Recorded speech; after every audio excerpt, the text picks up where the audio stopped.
Good morning. So, andito ako ngayon. Kakarating ko lang dito sa Manila Bay. Chine-check ko yung panahon kung pwede kaming bumaba at mag-ensayo.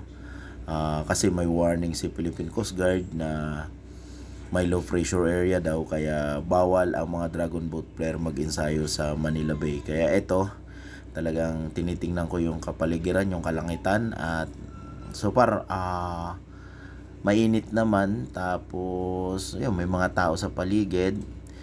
Sa edad ko kasi 45 years old, sobra na akong na-addict sa pagda-dragon boat. Kaya talagang parang eto na ang maintenance ko, pagda-dragon boat. At eto, napagbibigyan naman daw kami, basta makiusap lang.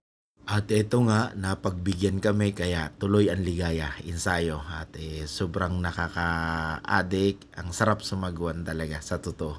Exercise ko na talaga ito. Routine na po ito ng buhay ko na every morning sumasagwan. At medyo kahit makulimlim yung panahon, pantay naman yung dagat. Kaya tuloy lang, sagwanan lang. Okay, diretso lang.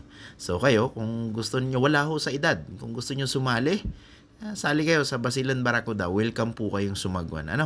Wala pong discrimination sa edad. Bata man may edad or basta about sa kalusugan, welcome po kayo.